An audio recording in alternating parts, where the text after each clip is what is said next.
the music. Cut it. Because today is Mind Fuel Monday. Welcome, creatives, community, and kind folks to RPG with DBJ. I am your host, DBJ. And I thought we would return to a world-building mind fuel method that I've used before about using real-world locations and histories and giving it a bit of a twist and using it for our fantasy and science fiction gaming enthusiasm. And this being the holiday season for many people around the world and that participate on this show, I thought I would step back a little bit from the more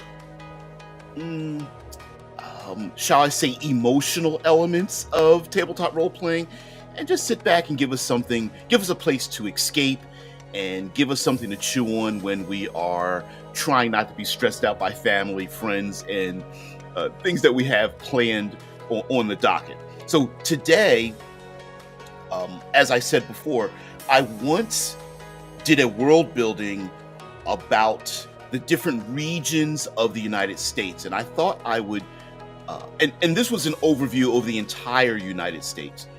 I thought I would take the time to just focus on one location, and that would be New England, and how the historical development of the New England area here in the United States, which I'm just going to shorten as the States, developed, and then use that for fantasy and or even science fiction. And yeah, man, I have been blessed and gifted with many geeky shirts, and I love them to be slightly off just a little bit. It's got quite a bit of a tribalistic stormtrooper look to it, and I love it. And it's huge too. It's kind of it's a little close to the belly button. I like it. It's pretty stark as well. Yeah, it's pretty funny. All right, so I'm going to place up here a. There you go. Yeah, make a suggestion maybe. Heathen, seriously. First of all, thanks for stopping by. Oh, no. Unfortunately, many times, like, these t-shirts are like one-offs. What I mean by that is I didn't make it, but for example, like, I'm from the Ohio Valley. I'm in the state of Ohio, and I have a Star Wars one-off Ohio t-shirt where it's our skyline, and across the background are like AT-AT, like stormtrooper, the Empire AT-AT walkers and things like that. So it was. I think someone made it. I don't know if like it's like a corporate thing. It's probably illegally created. I didn't know how late it was till when I started the dryer. Well, my dulcet tones will put you to sleep. So we're going to talk about New England, and allow me to share out a little map here, just to give you some visuals and take my funky face off the. No, we want that one. Nope, no, we want this one. Take my funky face off of the screen here, and you know what? Let's see if we can do it like this. So, that caption is blocking. You guys get it. Who cares?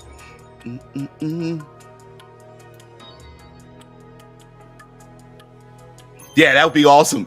Yeah, Detroit one. Yeah. And it doesn't say anything. There are no words in it. It's just the skyline with the Empire AT-ATs walking between the buildings, like over top of the buildings and stuff. I was like, cool, because no one's going to get it. I like shirts where no one really gets it unless you know what it's about, and you can interpret it the way you want to. So, New England. Let's get into it. So, New England, by its very name, gives us a suggestion as to what the region is like. For example, the word new New England, New York, New Jersey, uh, while here in the States we don't really give it much thought, does make you think like, wait a minute, where's the old one at? And I like the idea that there's an old and new place to go to. And in fantasy, and when I say fantasy, I'm just talking about, I'm using that as a general term for, um, I'm including science fiction and all storytelling. So when I say fantasy, I mean artificial. That people can arrive in a new place because they've left their old place. And now is the place the new place is the place to be. Sorry about all the pop-ups here. Uh, that just seems to be the thing. So, um, for those who are unfamiliar, who might be across the pond, New England makes up a number of states here in the United States. Uh, Cursor wiffly waffling across the screen. We've got Maine, Vermont, New Hampshire, Massachusetts, Connecticut, New York, uh, northeastern portions of Pennsylvania. We have Rhode Island, and so many more. And we have a bunch of cities and such. And those states make up were part of the colonies here in the United States that eventually became titled states. At the time, they were colonies, and there's some problematic elements of colonialism, which we're going to use for our world building. So the one thing is, why would people leave old to get to new? And in your world building, if you were to name something new, and then whatever the name of that place, New Gragnar, New or New Nova, Nuevo. What are some other variations on the word new? Um, uh, it it lends itself to having a history of explanation as to why people left the old world. Now, in a fantastical manner, there are many reasons we can come up with why they left the old world. An example would be if we take um, Song of Ice and Fire, Game of Thrones.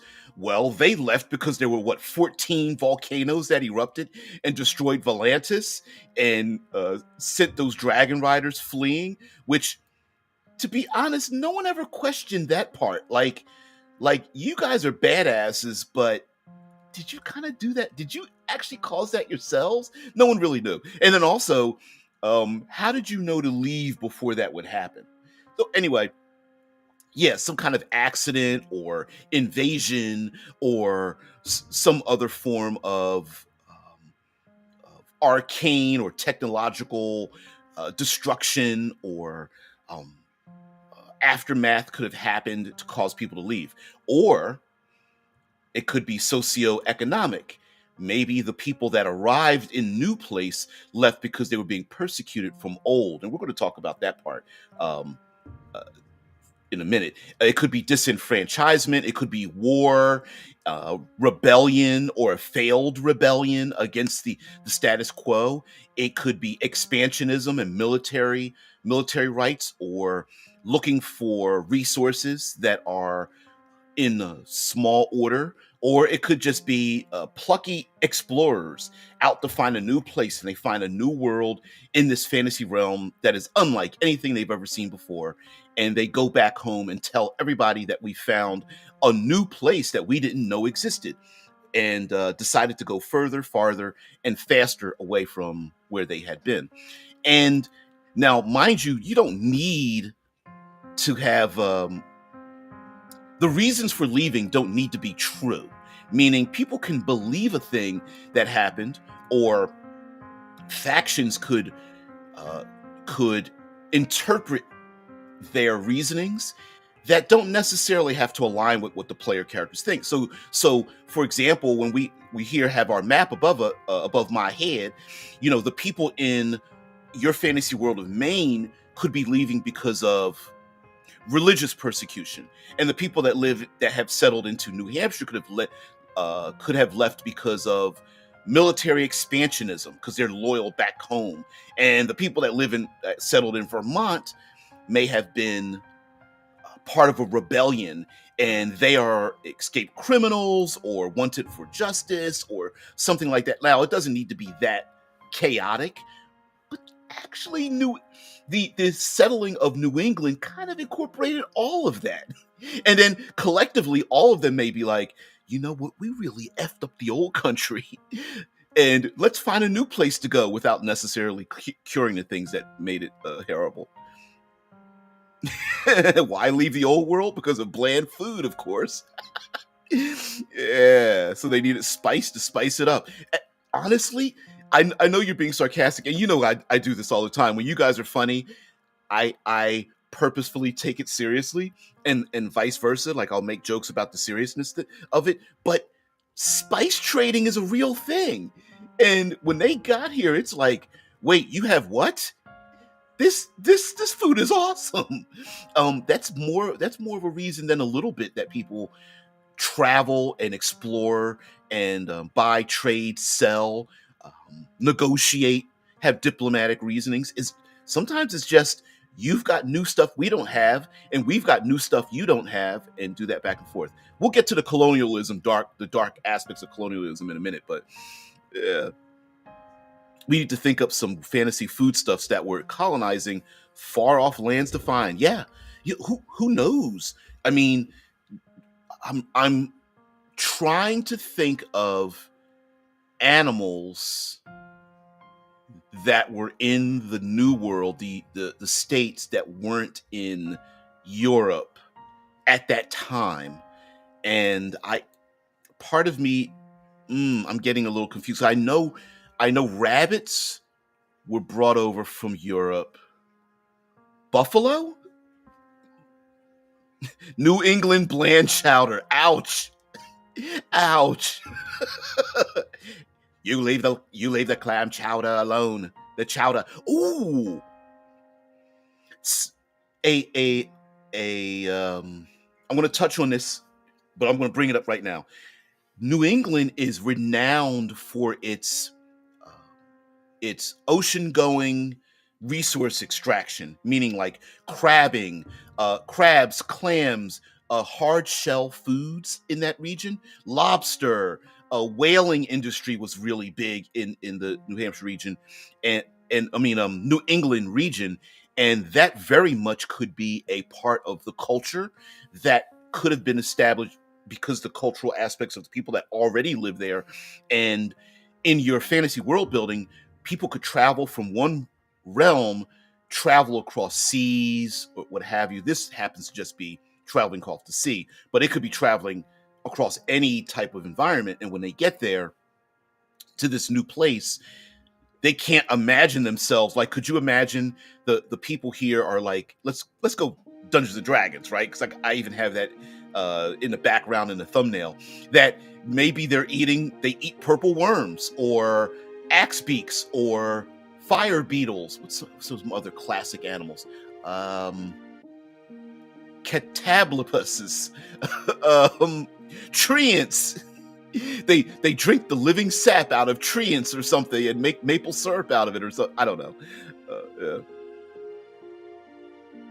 Yeah, just imagine a world where all the food sucked and how one explorer discovers some special food items somewhere, and it makes the kingdom of bland food want to conquer the world. That's a little more real than a little bit. Corn? Oh, what are the three sisters here? The three sisters crops. The three sisters from the native population here in the States before colonizers arrived. The three sisters are corn, beans, and squash, which are crops that were traditionally planted together by indigenous American gardeners. Corn provides a framework for the beans to grow around. Beans capture nitrogen from the air and release it into the soil to nourish the corn, and squash traps moisture for the growing crop with its spreading vines. And yeah, that's it. It's the three sisters. Iroquois and Cherokee called corn, bean, and squash the three sisters because they nurture each other like family when planted together. Yeah. Funny how people who live in a place kind of know how a thing works before other people get there and fuck it up. Imagine how much Europe must have sucked before potatoes, tomatoes, and corn. They had turnips, wheat, and other boring shit. Everybody was getting scurvy. So they really did need to conquer the world. Ooh, ouch. Ow. Lobster. I heard it's overrated. What do you think? And then there's the Downeaster Alexa, where the fishermen all lose their jobs. Maybe they could be adventurers in your fantasy world. Ooh, the out of work people turning into adventurers, because adventuring would be a pretty sucky job. What's the game? Is it Five Torches Deep or Torchbearer or something? There's plenty of tabletop games, but there's one game where it's like adventuring is the worst job in the world in the fantasy world. Oh man. Yeah. All right. So we have a ton of cultural things available here in this new world, right? We have people who've lived here who know how the wildlife, the animals, the environment works, and the new people that arrive that are kind of uncertain, but they're trying to survive. And as we develop in the history of New England, the new people have arrived, and yes, they colonized this world, this new land. Now, how that colonization happens in your fantasy, we can make it very pastoral and peaceful, or make it pretty horrible. And if I may, there was a three, maybe even four pronged territorial disputes happening all around the New England area. So we have the native peoples who lived here who did not have the same culture as the people who arrived. So you have that conflict happening. And I think adventuring wise, that'd be kind of awesome for the players to go to a new world. And not only do they have to worry about themselves, they have to worry about their colony. They have to worry about and take care of and nurture a community, a village, a basically a here in this using this as our scripture, a colony, and having to. I don't know how many players would like this. But I think it would be cool to tie character growth and character uh, rest, relaxation, and recovery to their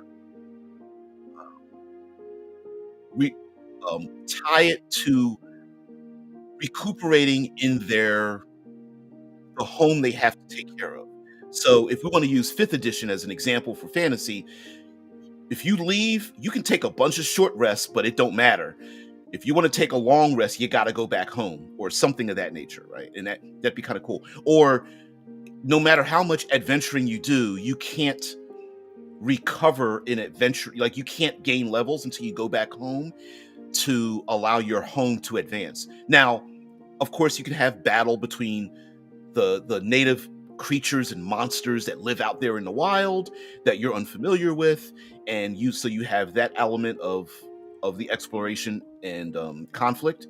But also, when people came from the old world to the old world wasn't united as one.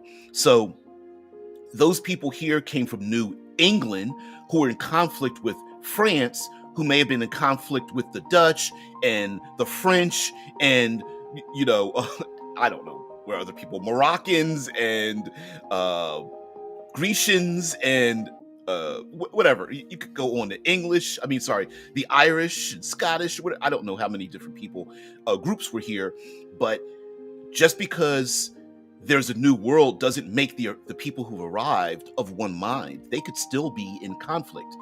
And we also have the conflict of the people who have arrived in a new place and they kind of don't they're far away enough that they don't need to listen to the rules of the old.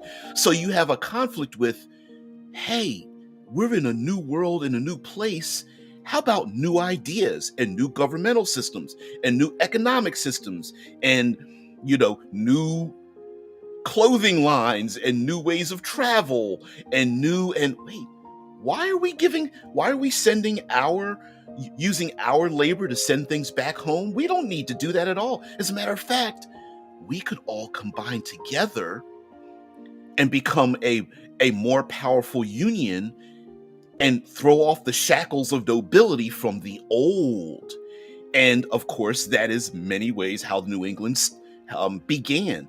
But even amongst that, even internally, we know here in the New England area, we had some other pretty strange and, shall we say, um, very unique historical elements that happened in New England. For example, one of the most popular ones was the famous witch trials, and many Puritans came here.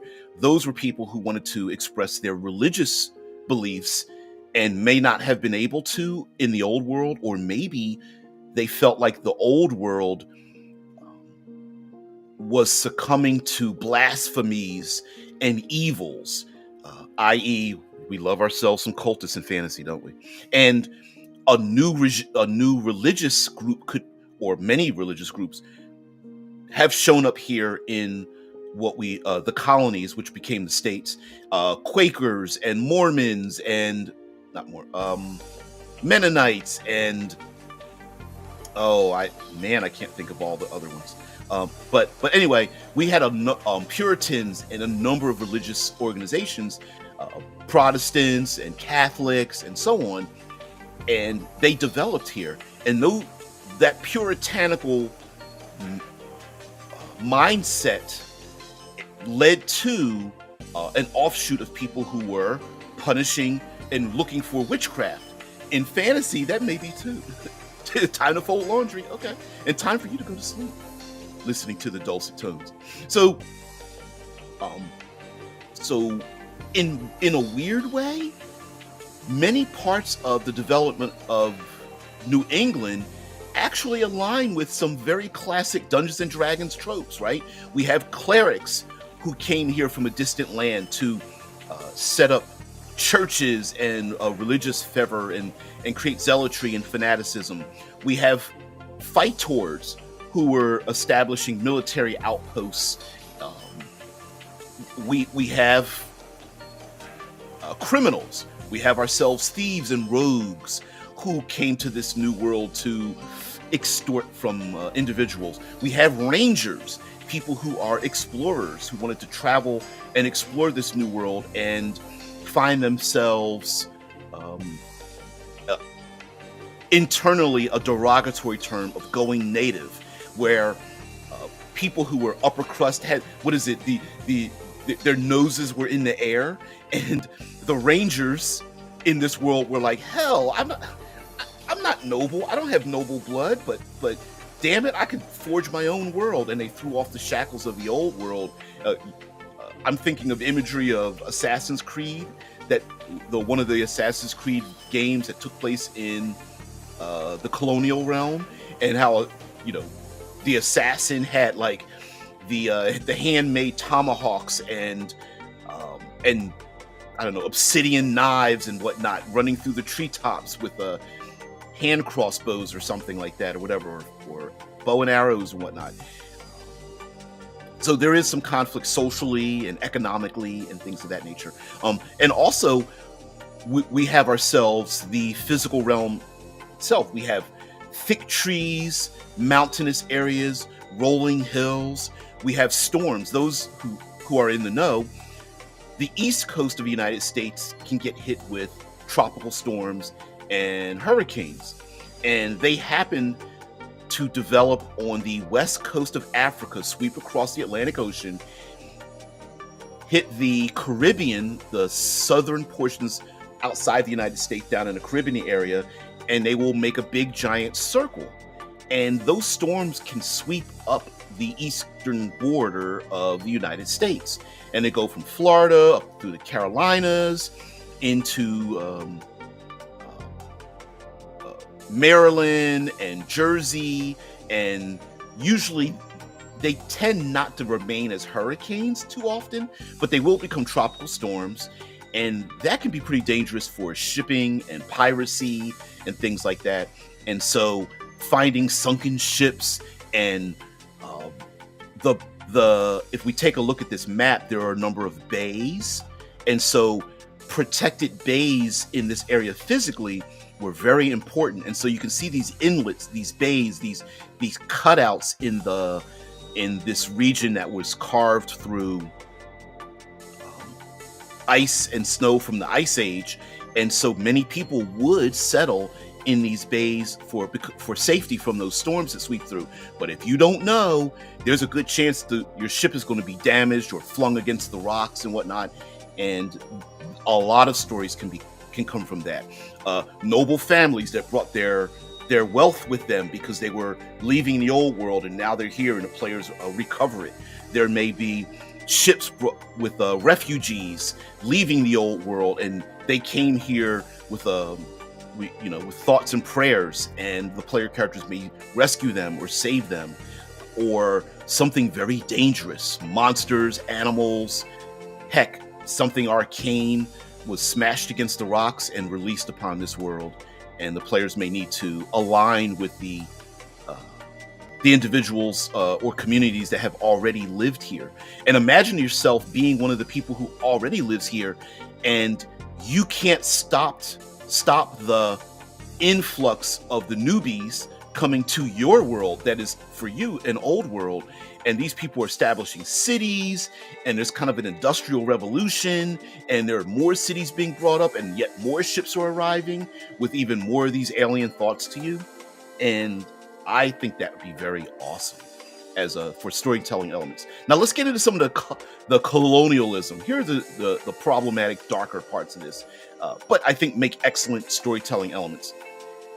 That is, what are the perceptions, maybe not through the player characters, but what are the perceptions of the old-timey people to this new world?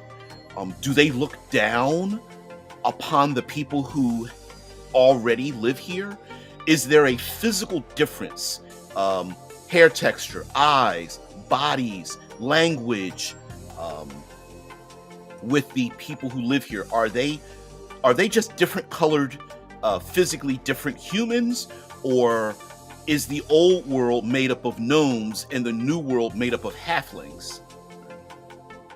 World building with New York. We can create a hostel and a Starbucks, maybe a place for e-bikes. Ooh, ooh, burn. Yeah, I was gonna bring something like that up, and I was like, too soon. Listen, I absolutely positively hear you, N King, including hearing a pronounced and dark and, dare I say, reasonable response from some people are like, I ain't see nothing, I don't know anybody, and I don't agree with it, but I kind of understand attitude. Yeah. For those who don't know, maybe we might do that tomorrow. Hell, we go down a rabbit hole talking about healthcare in our country, and the battles we have about healthcare and people's perception of what a governmental healthcare system would look like, or how it appears to them. I mean, there's a lot of people who kind of think that associate a governmental healthcare system as like a handout, and I don't agree with that at all. Maybe the halflings and gnomes engage in a short war over territory in a new world. Ba-doom-tsh. A short war, so wrong, so bad. You get one of those documentaries where somebody like in their 80s is like, I remember those days. So many people suffered wounds on their calves and knees. I remember an uncle that suffered a flesh wound on his thigh, and that was rare. Ankle biters, man, those were the days. That's funny. The humies are like the giants of the world. That'd be kind of funny. Although, if I take it seriously, What if the player characters go to this new world and they, by virtue of their existence, they thought everything was human sized, and when they get to the new world, every giant sized monster and creature is actually normal sized, and the humies are actually smaller. So every monster in every book that says it's giant sized, either in their name or their description, is actually normal human size for us, but the humans are actually 6 inches tall from their old world, and they just never knew it. Yeah, Halfling versus Gnome Genocide. Surely we can get Ander in on that game. Yeah. He hated the half size races. And it seemed like we had a plethora of them. It's like, really? We need gnomes? We already have halflings. Do we have to add gnomes to that? Halflings would be terrifying in the Revolutionary War, hiding in tall grasses with pistols and tomahawks. Yeah. Oh, yeah. I think people underestimate the and here's something that I don't want to say it bothers. Well, it kind of bothers me. It pokes me a little bit.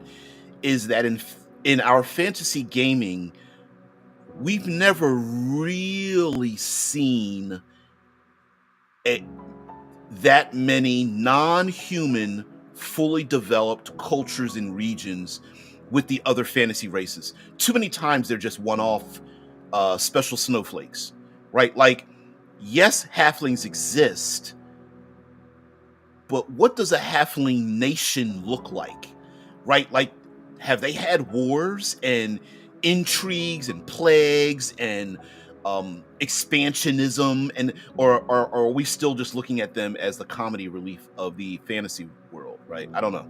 They feel undercooked. They feel like cold French fries to me. A lot of times, gnomes the same way. It's like, well, what like I get it with the tinker gnomes and the gnomes in the woods and all. Yeah, but what does a gnome nation look like? Like, do they have a government? Like, what do they what kind of foods do they eat? Like, what would be their own thing, regardless of what the humies and the elves? Because we always have a ton of elves. Too many elves. Dwarves kind of secondary that, and then everybody else just gets forgotten.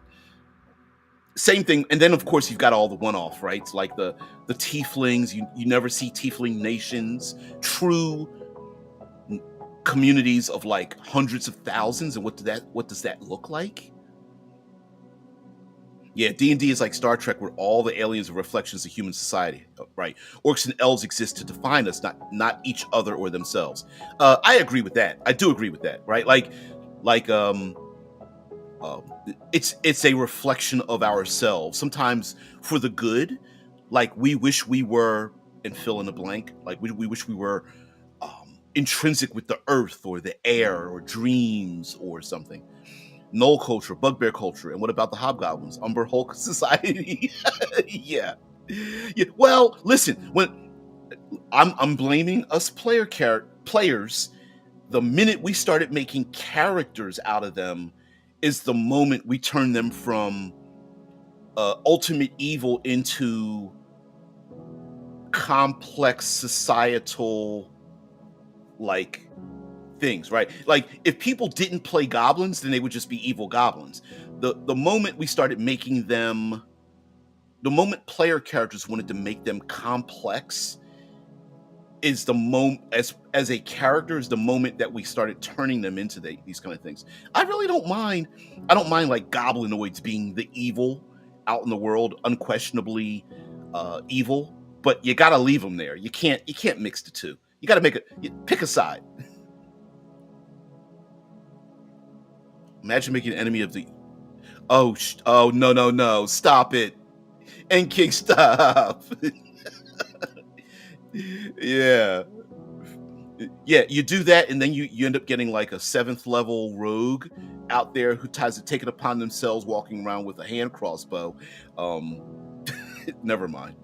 Too soon. Too dark. Too soon. Um, so anyway, um, adventure and creation ideas again using New England. and the colonial aspects of this. Now, it could be that the players may need to become allies and make strange bedfellows. So, during the history of New England, colonists from England were holding on to their English origins through nobility, through blood. Umber Hulk Society, stop. Boom, boom. You got me. You got me. You licked your fingers and smacked me in the back of the neck. You got me. You gave me a Benny Hill on that one.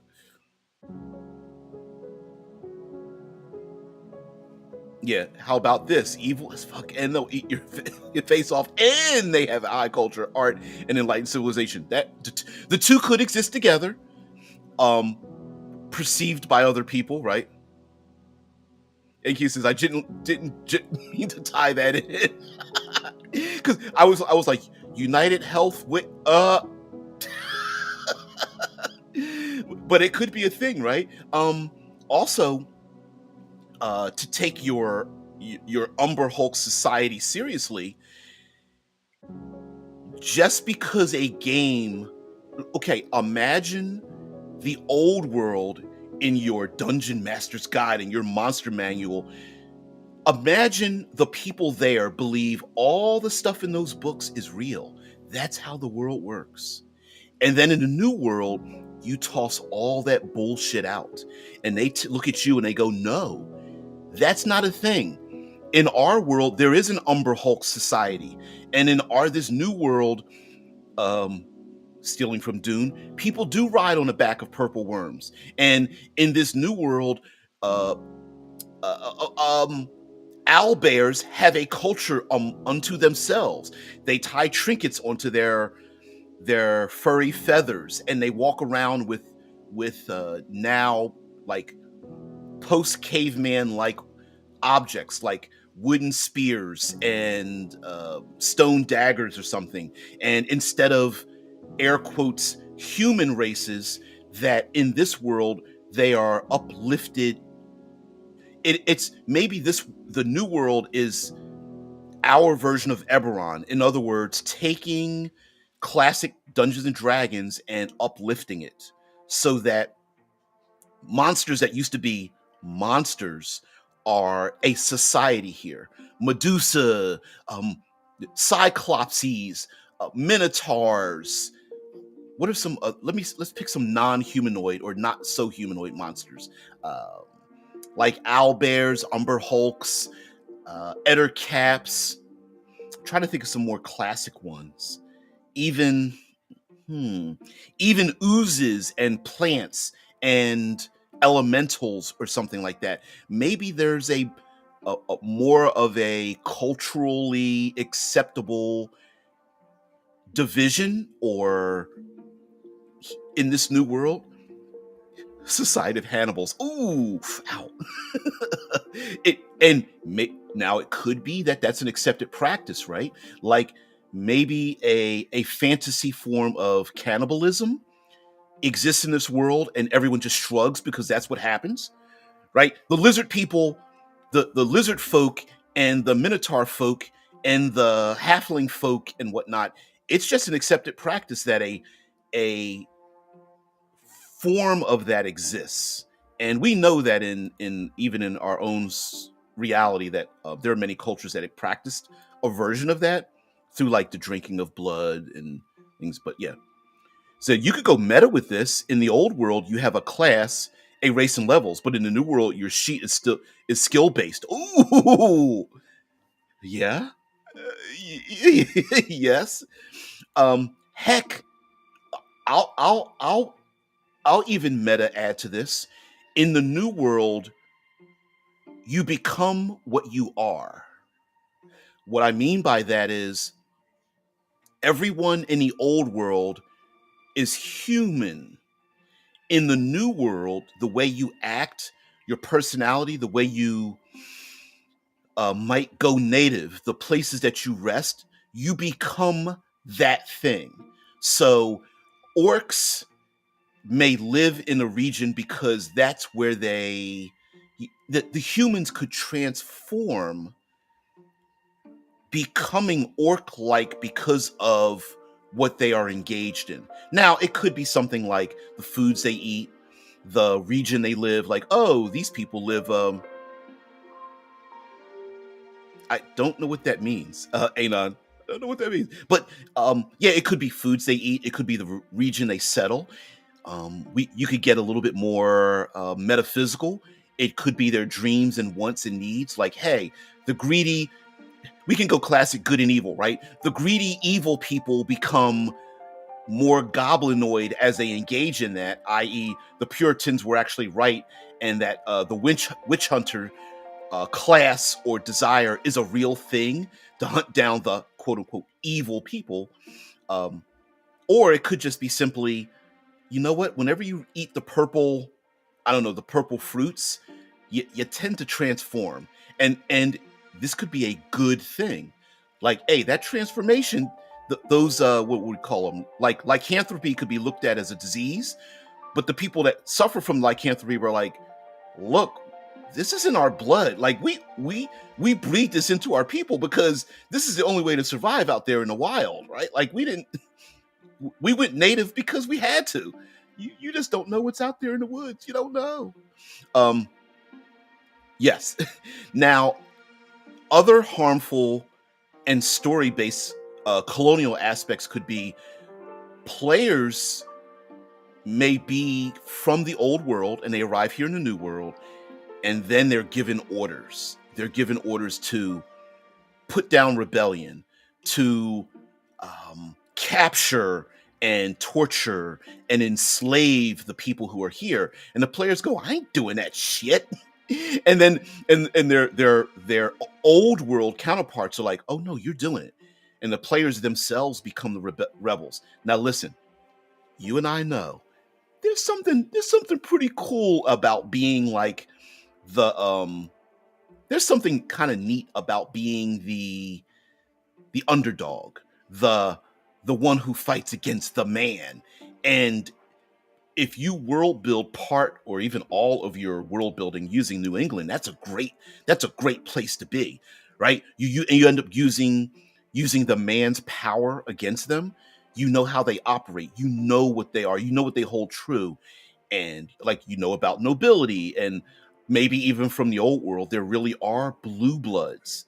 Um, there are it could be that people from the old world literally bleed blue because like you see their blue veins and whatnot, and the players are like, we don't want to be part of them anymore, blah blah blah, and where that rebellion comes from.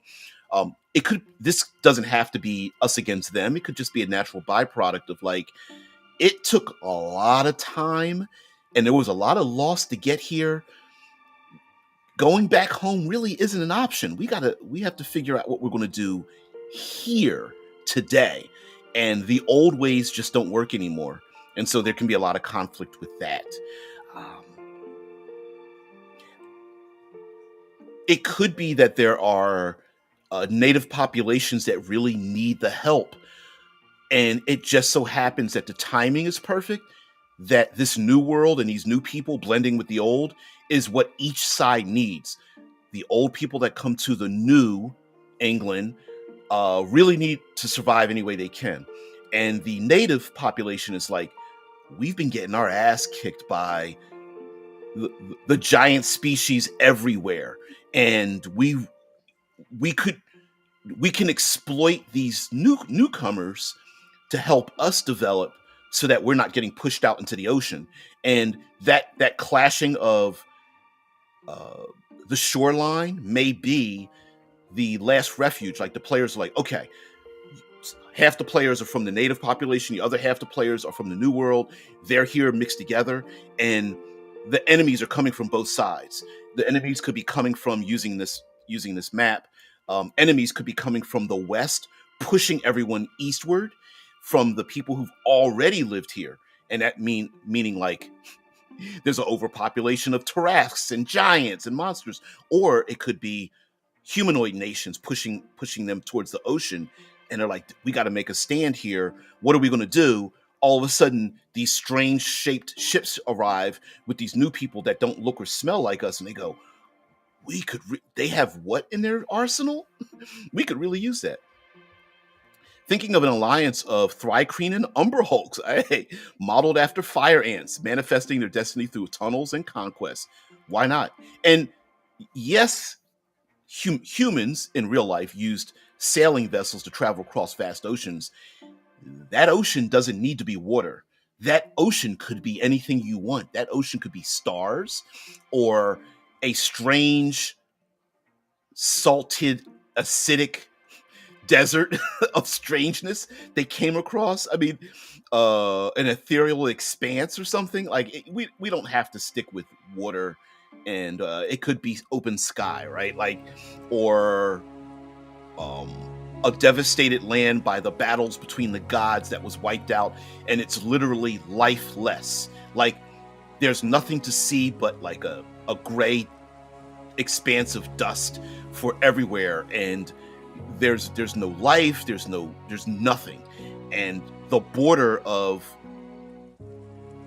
the verdant new world is cut in these sharp, jagged lines because the growing expanse of the old world is nothing but death. It's literally nothingness that's creeping ever forward. And so maybe the old world has disappeared, and this new world is, all right, everybody, we can't stay still. We're gonna have to pack up and keep moving. We're gonna go. We literally are going to the westward towards the Oregon Trail, and going to your comment about Thrycreen and Umberhulks and whatnot. Maybe it's travel underground. Maybe it's travel in the air or above ground or any mixture thereof. So you absolutely positively could have strange alliances and cultural intermingling with what the old world thought of. Aren't they just monsters? Aren't they just my experience points? And then you realize, like, ooh, they have a real culture. Damn, of some sort, even if it's very primordial. Yeah, it doesn't matter. It could just be like, wow, I didn't know the Umberhulks thought this way. Wow, the trolls literally have their own kind of strange caveman-like language and whatnot. And would be kind of cool to have players have like strange bedfellows. Yeah, I love it. Going back to the Puritans and the witch trials, very easy to make that thing a real thing in fantasy, right? Like, maybe hags and witches are real. and the Puritans, as tyrannical in their no one expects the Spanish Inquisition type of going after evil. Maybe the witches were really like, wait a minute, we should have listened to the Puritans in the first place, or whatever your version is of your fantasy realm. Maybe we should have listened to them in the first place, because there's a whole lot of shape-changing, illusion casting, hypnotic, mind control dominating, drinking the hag's milk from her, drinking the hag's milk, green, putrid, pus-like milk from a dangling old lady's teat into a cup and drinking it. I'm trying to get a visual here to turn your stomachs. Yeah, that could be a real thing. Yeah, I love it. Also, the physical makeup of New England in terms of world building can tell us a lot. So much of New England tells us what the region is like. Lobster and clams and crabbing and that kind of thing is, we've seen their televised shows about deadliest catch and whatnot, and how dangerous that is. And so we may see things like sailors and sailing may be very honorable in this world. And players that are not part of that sailing community, they may look at the players like, why didn't you join up when you were young? And you're like, I didn't feel like it. And they're like, didn't feel like it? Like, this is supposed to help us out. Let me give you an example. There, down in Virginia, there's a place, Hampton, Virginia. And in ye olden days, there was a factory there that would get oysters and clams and whatnot, and hard shell seafoods. And they were shucking them so much that the shells were just dumped in the streets, and instead of cobblestones and little small river rock that was thrown down in the streets and muddy, instead the ground was mixed in with the shells of the seafood and had a iridescent look to it. So they used the shells and just stepped on, used wagons over them, and just crushed them into the ground.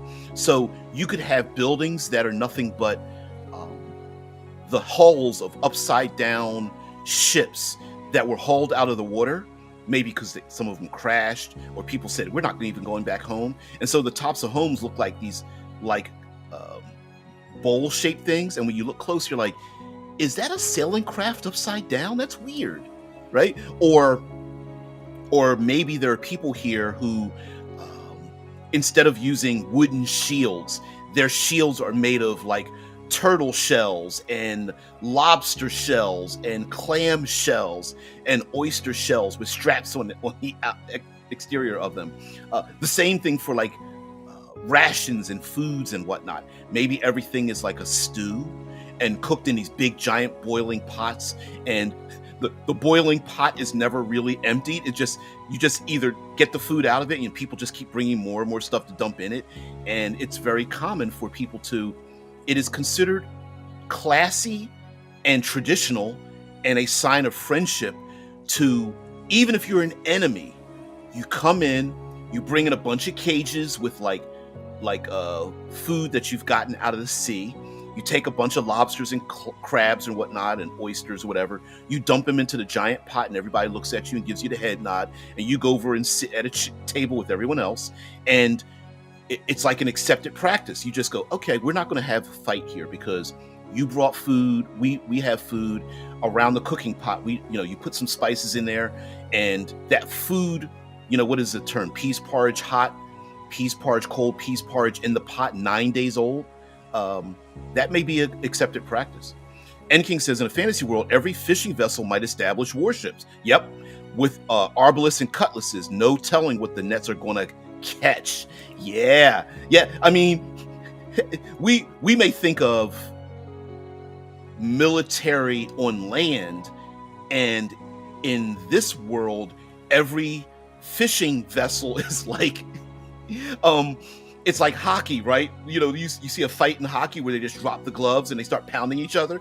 Like, everyone thinks, oh, in the old world, they're just fishermen. They're just fishermen, no big deal. And all of a sudden, the fishermen like they're badasses with like hooks and nets and stuff like that. Could you imagine like the fishermen jump off the sides of the boats, and the old world is like, why'd they jump off the boat? And all of a sudden they're like swimming through the water fast as shit, jumping out of the water 20 feet in the air with like nets and tridents and stuff and beating the ass of everybody else. And they're like, ooh. Or the fisher people are so good, they just like hold their breath for like 20 minutes, sailing underneath ships and poking holes in them and sinking them down to the ocean. And then they go back to work. Yeah, it could be a reason why the locals don't have a fishing culture. Maybe we should have paid attention. I thought that was a shark. And they're like, nope, we use the sharks to capture you. We split their bellies open to eat you from the inside or something. The Algobot says hi. Well, hello there, Algobot. I appreciate said AI systems jumping in. That's all. So funny. What are some other aspects of world building with like real world settlements and whatnot? This makes a good reason for in-world good reason for separating and making the goal of acquiring a thing because of people, places, and things. Let me be more specific. So let's talk about wizardry, spellcasting and wizardry in fantasy realms. Well, maybe just fantasy spellcasting wizardry just isn't open. It's just not open to everybody. Maybe a particular noble line from the old world, the Blue Bloods, have a certain type of magic that runs in their bloodline or is taught from one from one noble person to the other. And so certain types of magic aren't available to you unless you know somebody that knows somebody. And the same goes for the native population, right? Like you want to learn, you really want to learn how to be a druid. You can't just come here and be like, I'm a druid. No, no, no, no, no. You need to learn from someone from this native world, and they'll take you out into the wild and they will mark you. And then when you come back, you're marked in a way that the old worlders are like, really? Like, what's up with the face tattoos and the bot? And I'm like, oh, what the hell, really? Like, that's not, you know. So yeah, you can create some tension with some really great cultural divides. And of course, as players and player characters are like, I don't care, but that doesn't mean the world around you is so open-minded. And then you get to punch people in the throat for being assholes. Weren't there settlers who predated the Pilgrims and their town completely vanished? What is it, Roanoke? And the Vikings, I think, got here through Iceland and Greenland and came from the north to the States. And yeah, and then the Vikings also abandoned their settlement. The New World is scary. Yeah, okay, let's see. The colony that disappeared. The Lost Colony was an English settlement on Roanoke Island that mysteriously disappeared between 1587 and 1590. Yeah, Sir Walter Raleigh founded the expedition to establish a permanent English settlement in North America in 1584. Yeah.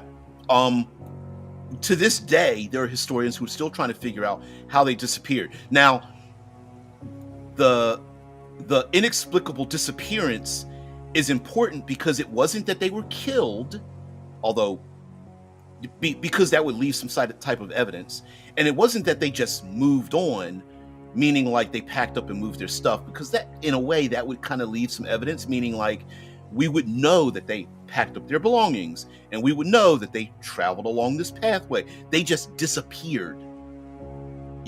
And didn't leave any notes behind, didn't leave anything. That can be scary, right? I agree with you. That's a really cool idea. Also, the idea that, oh, we're the first here, and you realize, no, you weren't. People got here before you, and there are monuments and artifacts and languages and things like that were already here prior to you arriving. And what was that about, right? Like, if I can turn this into like a bit of a fantasy thing, maybe the players came from the old world and there were vampire hunters. Let's say the undead was unreasonably strong in the old world. They get to the new world and they're like, well, at least there's no undead here. And then they find out like there are like vampire lords that have been here for centuries, and the players didn't realize that, and they go, oh no, damn it. Yes, mentioning that there seems to be evidence that they assimilated with the native population. Why not? I mean, and of course we don't need to go fantastical with this, right? It could just be people that went, you know what? Yeah, we're not going to survive, and the native people do, and so guess what, everybody? You strip off the old stuff and go with the new, and we're just going to leave.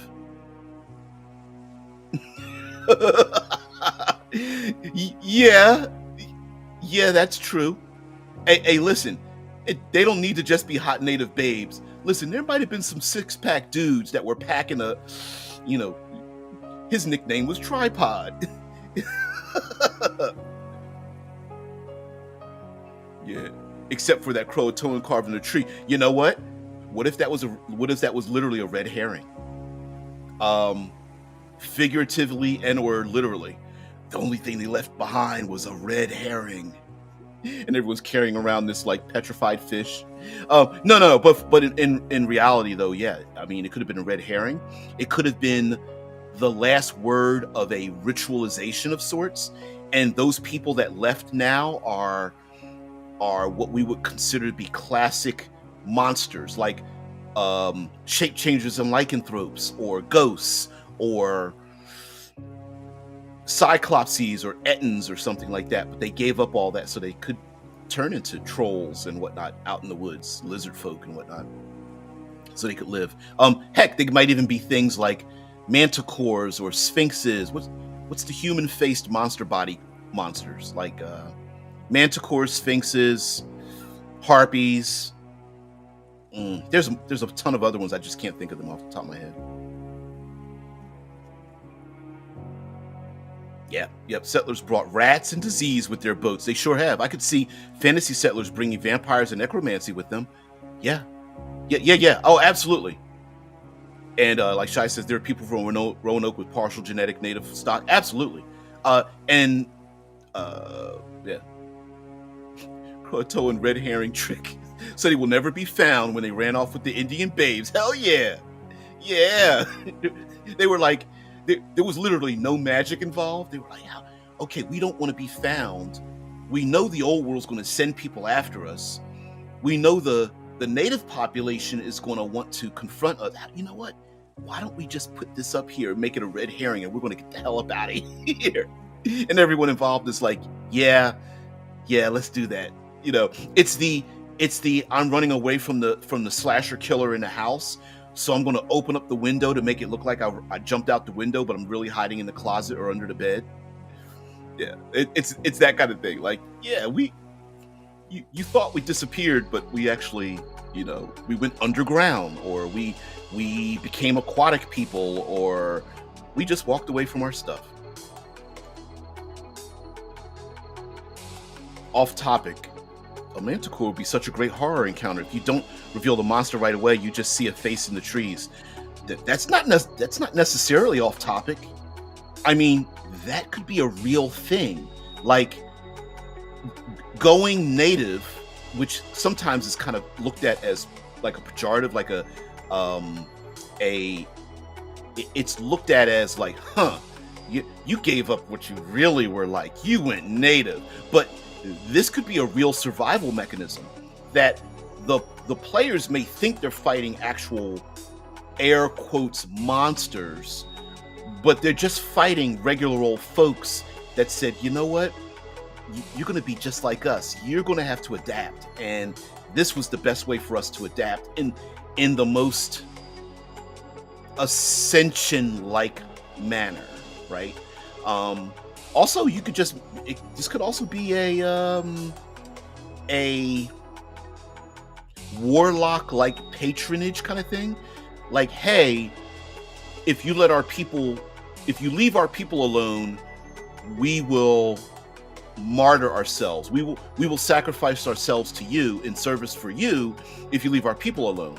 And maybe there's something just very spiritually normal here that goes, okay, listen, you want us to leave you alone, that's cool, but the elders of the group, or the firstborn, or whatever, come up with some sortation of the people that are here. And maybe that manticore is like, yeah, I kind of have to eat human flesh. I didn't realize that, but I'm also, maybe the manticore is extra violent to everybody else except the people that live in this closed off community, right? Like, so the monsters are monsters except for the people there, because the people there are like, no, that's my uncle. No, that's my sister. She's got a regular old human head and a bird-like body. And when she croaks and sings, she kind of hypnotizes you, but she's still family, so please don't kill her. I don't know. Or it could be one of those, maybe we shouldn't have made that thing. The Yankee says, are you playing music? Yes, there is there's music in the background. There are many options to pick from, about 20 musical options for like ambient music. So if I stop talking and it is quiet, if I stop talking and it's quiet, there's at least some kind of audio in the background, especially if somebody's just listening in. Because if there's not my dulcet tones, and I go quiet, it may sound so quiet that someone thinks there's something wrong. So therefore, the music. So yeah, it's just ambient music. What's the name of it? Cameron, hey, what's up? Let's see, what's the name of it? It's called classical. It's not really classical, but yeah, I actually think it's AI music, if I'm not mistaken. But whatever. it's there. It's cool. Thanks. So anyway, lastly, world building with New England. There's a number of ideas you can steal from this, and when I say, I don't mean that you need to build with New England.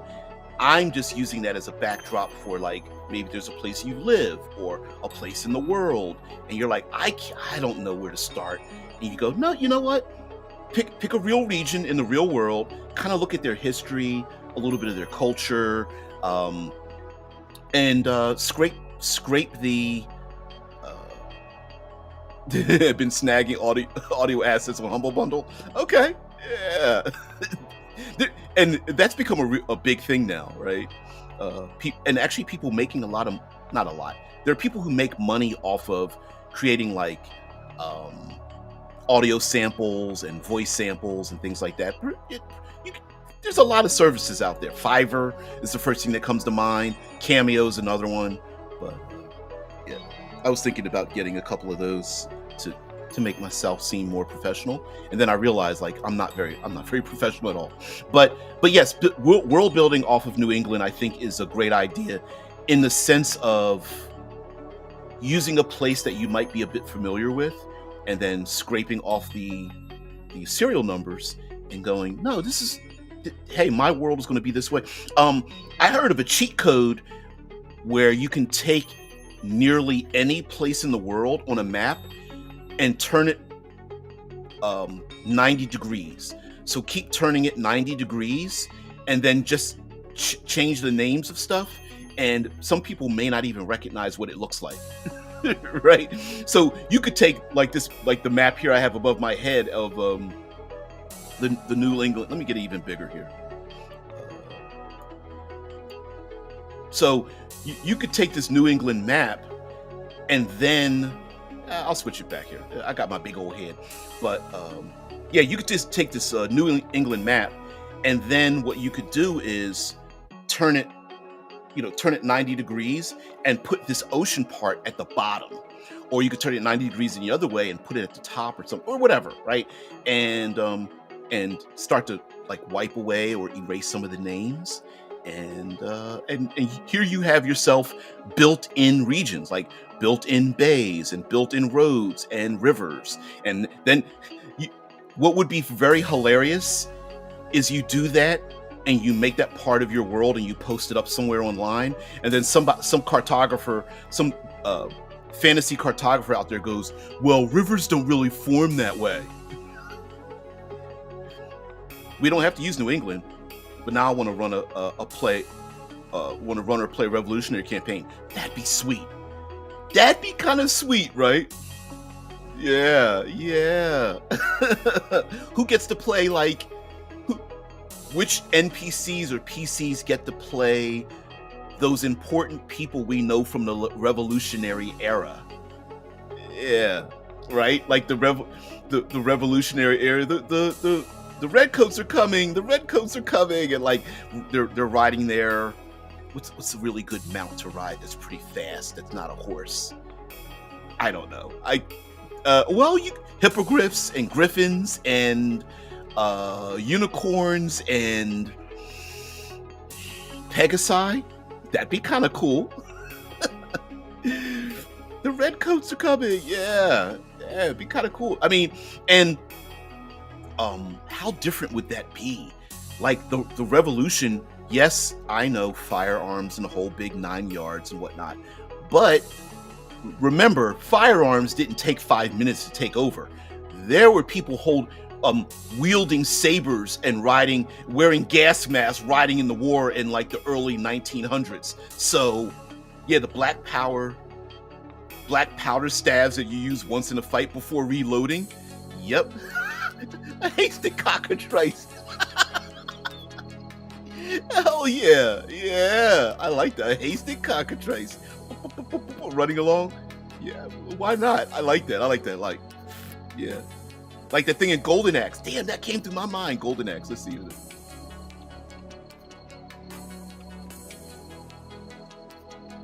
Let's see if we can get some images here. Golden Axe. I remember that. Oh, what was the name of that? What was the name of that little chicken thing? Oh man. Oh, there's no good imagery. Oh man, sorry. Oh, here we go. Let's see. We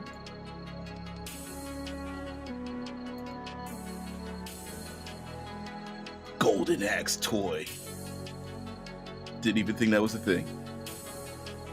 Mm-mm-mm. Funny, funny, funny. You could even loot old legendary items. Solomon Kane's Blunderbuss found in some old dungeon. Yeah, or I know this is moving a little bit further ahead, but wasn't there a Civil War submarine? I swear there was like a Civil War. Let's see. Let's see. Civil War. Oh shit! Wrong one. Let's see.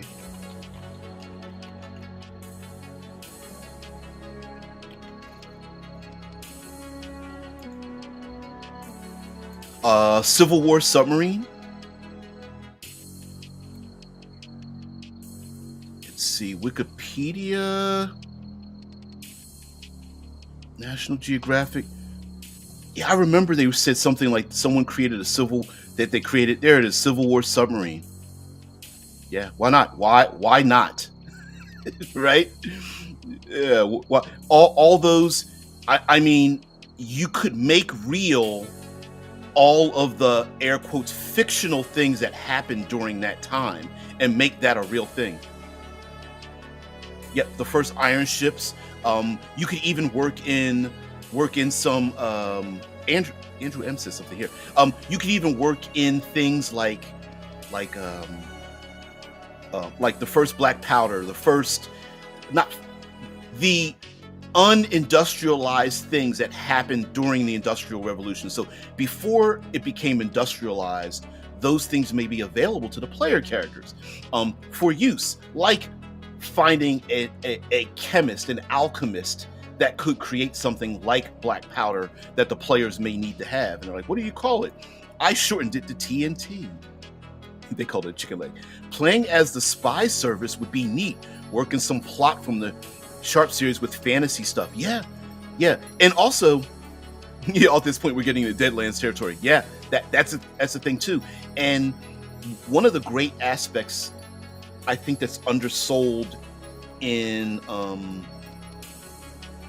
like history is taking those elements and bringing it into fantasy. So a lot of times we think of like, oh, my player character is just going to be in the front lines of a war, but the settling of the United States is so complicated and how it began. Because remember, the people that came here didn't know they were going to be successful. It happened that way, but there was a lot of failures and people that lived and died that were like, I don't even know if we're doing the right thing. Or people who said we're doing the right thing, but they never saw the outcome of that such a thing. And so players hiding the development of what would become a constitution itself, that a written constitution could be an artifact of an development in this world of extreme importance, right? The old world says we can't let them come together and create a constitution, because if they do, it will be written into the laws of reality or something or whatever. Or it could just be a piece of paper. And we need to break their asses up any way we can. I'm looking at you, warlocks, and the old world warlock patrons that are like, yeah, we can break up this union if we just promise them things. And someone part of the group was like, but they promised me that I couldn't give up. I couldn't let it go.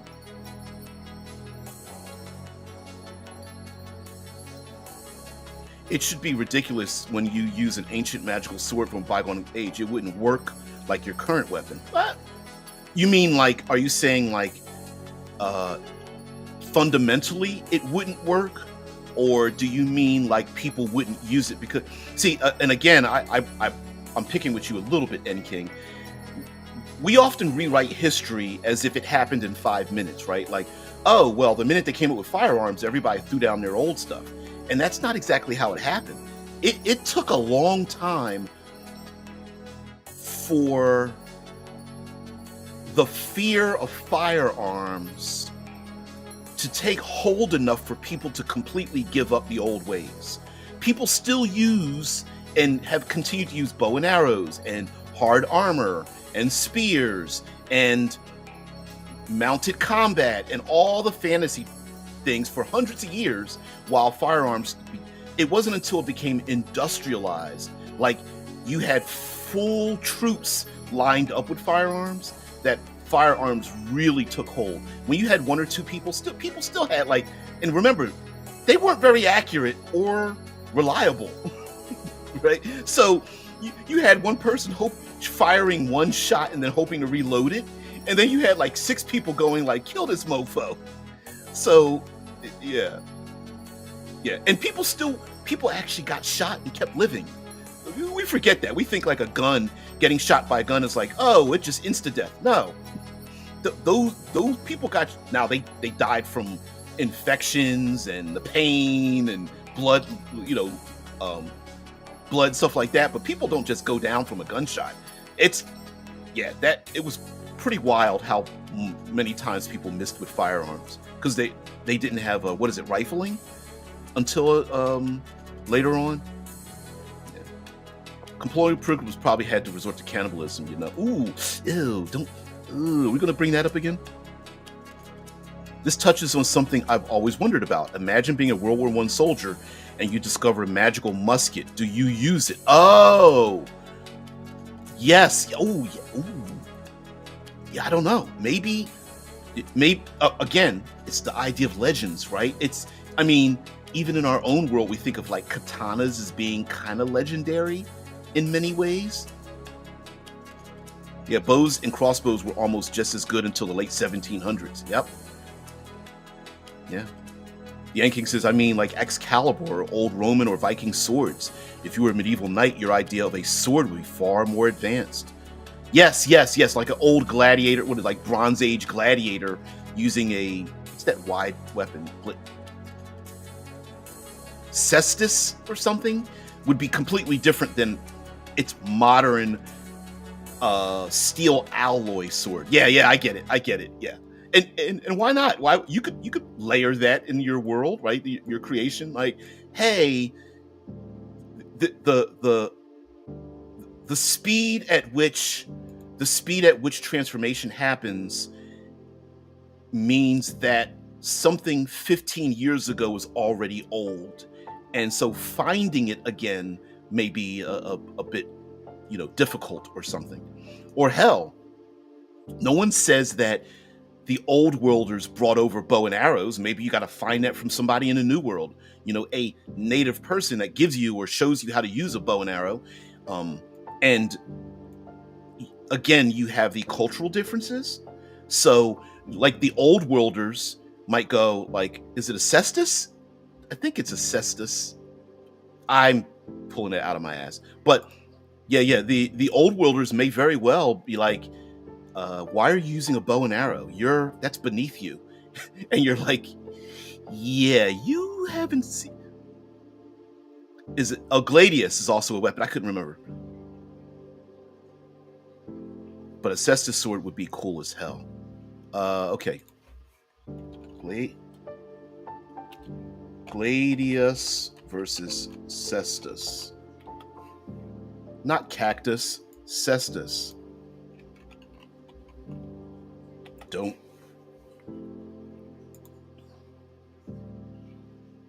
Let's share this out. See if we can find an image here. I think the gladius is the wide sword, and the cestus is the gauntlet with the weapon on the end of it, if I'm not mistaken. It's I'm not getting something that shows me one or the other. All right, I'm gonna click Roman cestus here. Yeah, it's the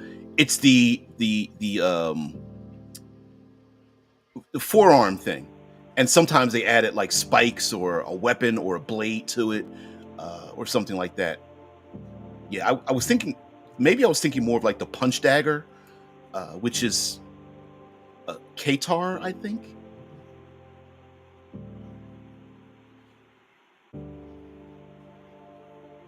Yeah, kind of cool.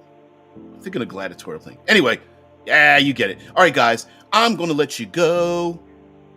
Not gonna hold you too much longer after this. Anyway, Cestus was a historical Roman weapon. However, it was mainly for gladiatorial fights. We think. I agree with that. The punching glove. Yep. Yeah, that's the punching glove. Yeah. So, anyway, thank you very much for letting Mind Fuel Monday just something to think about using real world elements and going how can I like reskin, reflavor, reuse, repurpose, that kind of thing. And yeah, we didn't get into the slavery thing. We didn't get into the indentured servitude or the genocide or the disease, the blankets, and the settling of the United States and how some of the native people were done super wrong by taking their, yes, we passed Thanksgiving here in the United States, which is also a bit important about the harvest and whatnot. But I think there's a lot to be told about this. Maybe if you guys want, maybe we can start doing a travel log around other parts of North America, in Canada, French Canada and whatnot. We can go southward towards Florida. We can go westward across like the Rust Belt and places like that. So yeah, we could do that if you'd like to. If that's something you'd like to do, uh, I see the comments even if I don't read them. So just let me know. So guys, have a great one. Thank you very much for being part of the show. I really appreciate it. Everybody have a great day. I will see thee later. Peace and tranquility. Bye.